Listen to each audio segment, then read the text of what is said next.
If you're paying attention to the headlines, you might hear a lot of noise about slowing sales and economic caution. But as investors, we know that beneath every headline lies a unique opportunity. Right now, we're seeing massive shifts in household budgets, strategic buying windows opening up at auctions, and expert reminders to cut through outdated financial myths.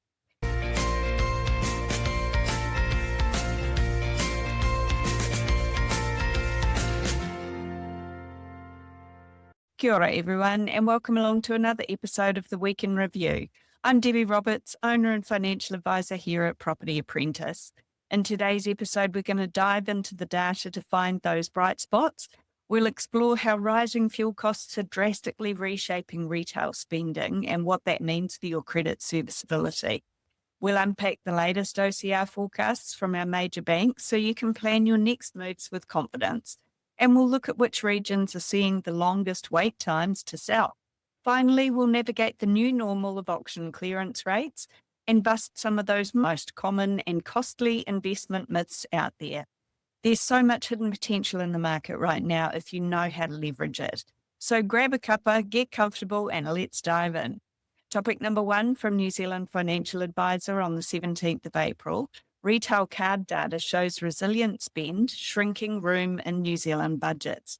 We're kicking things off this week with new electronic card data from Stats New Zealand, which shows that New Zealand households are keeping retail spending afloat, but only by drastically reshuffling their budgets. Retail spending rose 0.7% in March, with annual growth at 2.7%. However, once fuel and vehicle purchases are stripped out, core retail spending actually edged down 0.1% over the month. The overall lift was heavily driven by a massive 17% surge in fuel spending after petrol prices jumped almost 19% in March. Economists from Westpac and ASB note that this apparent resilience in headline spending masks real pressure on households. Consumers are actively trimming discretionary purchases to protect the essentials. For example, spending on hospitality and apparel has declined, with apparel dropping 4% compared to a year earlier. Westpac expects retail spending volumes to drift lower this quarter, even if higher prices hold up the value of sales.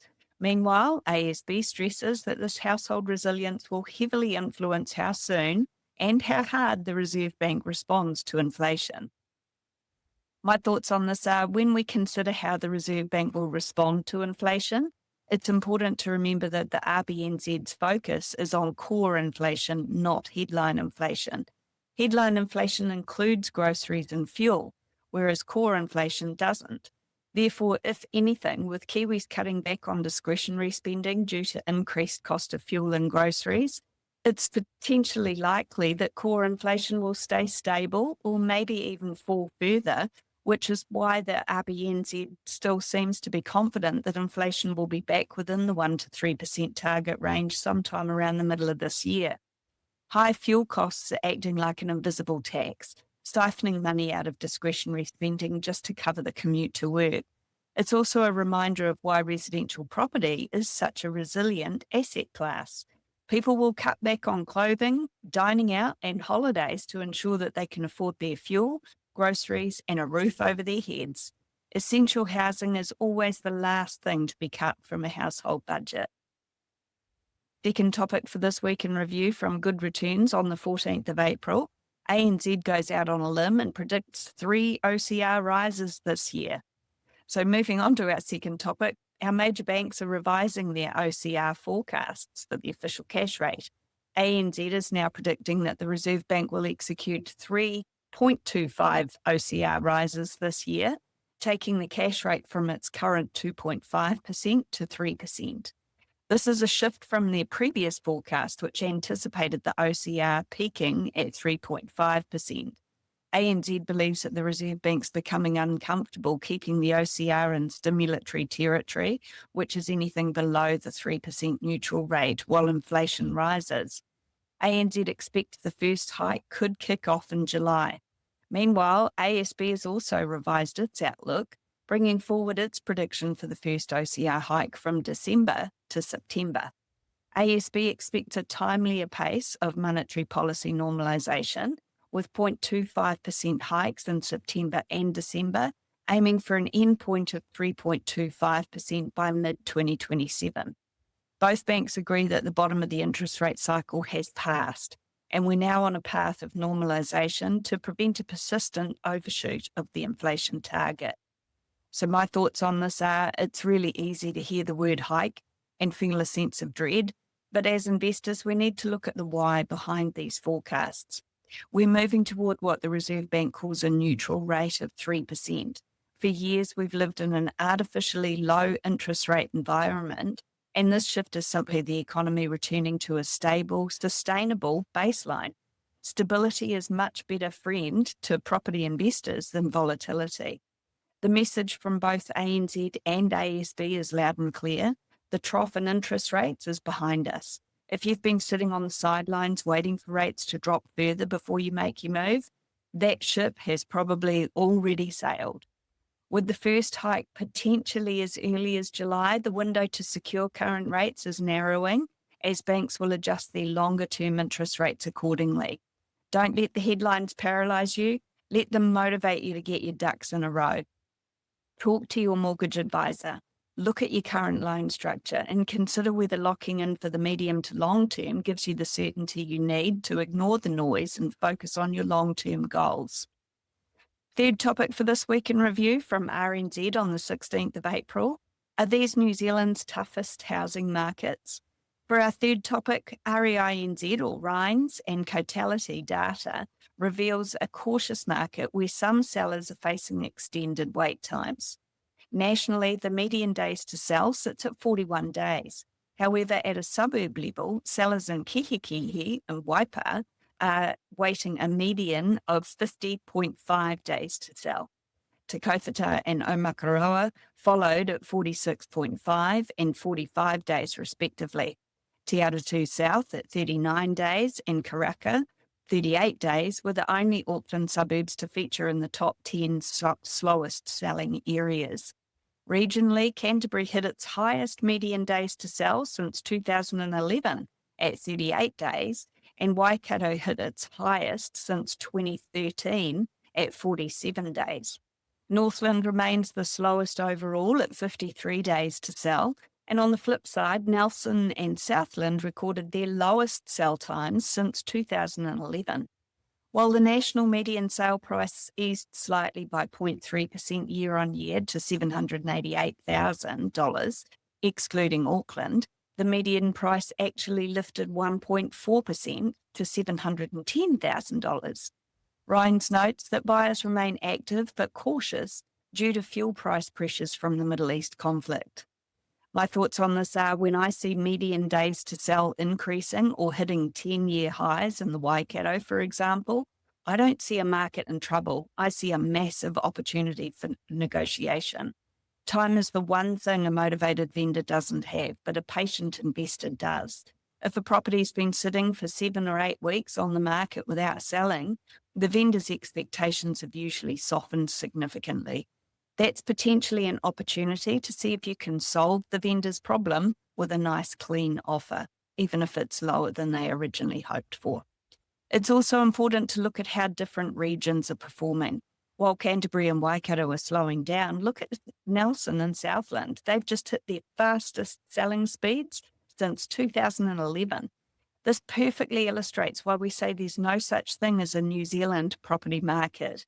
There's dozens of mini markets operating at different stages of the property cycle at any given time in New Zealand. If you're finding your current area too competitive, might be time to consider looking elsewhere. Notice that when you strip Auckland out of the data, the national median price actually lifted by 1.4%. Auckland is currently so large and so slow that it could be skewing the national perception of value. Property values in much of the country are actually holding their nerve or growing despite the geopolitical uncertainty. The market's proving to be much more resilient than the doom and gloom headlines would have you believe. So why is Auckland so slow? Maybe it's simply that there's a lot more properties on the market in Auckland at the moment, potentially due to a number of large-scale developments reaching completion. This is supply and demand in action, and it's a great sign that housing is about to become a lot more affordable in our largest city compared to previous years.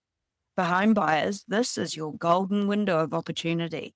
For investors, you need to make sure that there's tenant demand for the type of property you're looking at in your chosen area. If you're getting value out of this podcast, please open your Apple Podcasts or Spotify app right now and hit the follow button. The number one way to help us to help more first-home buyers and property investors gain access to quality content.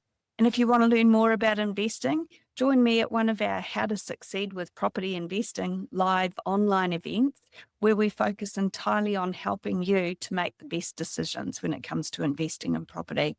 As a financial advisor and experienced investor, I'll help you to navigate the current market with confidence and make smarter decisions. We're live, online, and independent. We don't sell property. Go to propertyapprentice.co.nz to register for the next free event. Fourth topic for this week in review from interest.co.nz on the 18th of March, bounce back in the number of residential properties going to auction, but sales rate little changed, while with achieving rating valuation proving challenging. Our fourth topic looks at the rebound in auction activity following 2 holiday-shortened weeks. While the volume of auctions rose to stronger levels, the actual sales clearance rate barely moved, ticking up slightly from 34% to 36%. After steadily declining from a high of 45% in early February, the market appears to be settling into a new normal, where roughly 1/3 of properties sell under the hammer, while the remaining 2/3 are passed in or withdrawn. Furthermore, it's becoming a struggle to achieve rateable values. Only 47% of successfully sold properties hit their rateable value price standard this past week, which is a notable drop from 56% the week prior. Commentators note that this data, combined with early winter market shifts and cost of living pressures, is setting a highly specific tone for buyer motivation. My thoughts on this are a 36% auction clearance rate might sound intimidating to sellers, but if you're a buyer, this is absolute music to your ears. Also, don't forget that even if a property doesn't sell at auction, that doesn't mean it's not going to sell. Quite often, properties that are advertised for sale by auction sell within 2 or 3 weeks following the auction date. When 2/3 of properties are getting passed in at auction, it means that there's a massive pool of vendors who are walking away from that auction without a sale, some of whom will be highly motivated and potentially willing to negotiate. Auctions are for cash-ready, unconditional buyers, but when properties get passed in, it opens the door for conditional buyers, like home buyers who need to confirm lending or investors who want to negotiate the price before spending money on due diligence. Do not let low clearance rates scare you away. View them as an invitation to negotiate great deals on your own terms. Topic number 5 from RNZ on the 17th of April, 2026. Hoard your emergency fund and other pieces of investment advice you might need to ignore. Finally, let's look at a recent RNZ piece where financial experts debunked several popular pieces of investment advice that New Zealanders should actually potentially ignore. The experts warn this leads to home bias, where investors dangerously overweight local companies or their employers' stock, missing out on crucial global diversification. Secondly, is the myth that your owner-occupied home is your most important investment. I mean, to be fair, it is generally the largest first investment that home buyers make. But academics caution that while home ownership provides stability, it doesn't generate an income unless you've got boarders or flatmates. It's highly illiquid and heavily concentrates your wealth into a single asset. Thirdly, the advice to save a flat 10 to 15% of your income at every age ignores life cycle income patterns. Economists argue that it's better to save less when you're young and earning lower income and potentially paying off student loans and all that sort of stuff, and increasing savings during your peak earning years. Fourth, keeping money in a low-interest emergency savings account while carrying high-interest credit card debt is economically irrational. Experts warn against trying to time the market for quick wins, noting that jumping in and out based on headlines often causes investors to lock in losses and miss the best days of recovery. So my thoughts on this is that this is a really important reality check. As Kiwis, we're culturally conditioned to pour every single dollar we have into the house we live in and call that our retirement plan. But mortgaging yourself up to the eyeballs on your own home isn't going to pay you a weekly income unless you've got boarders or flatmates, as I said. True wealth is about building a diversified portfolio of assets, whether that's investment properties that generate rental income or globally diversified managed funds, or a combination of both of those things with your KiwiSaver as well. I also love the point about credit card debt. If you're earning 2% interest in a savings account, but paying 17% on a credit card, you're going backwards financially. Good investing isn't about chasing quick wins. It's about being patient, boring, and highly strategic.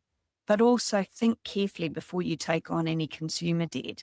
Buy now, pay later, those afterpay things, and finance, car finance or loan shark type stuff, that can really damage your borrowing capacity. So, start small and work your way up to the fancy cars and all that sort of stuff. You don't have to buy a Lamborghini right off the bat. So, final word for this week.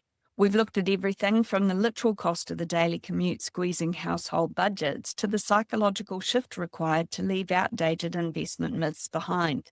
If there's one thing to take away from today's data, it's this.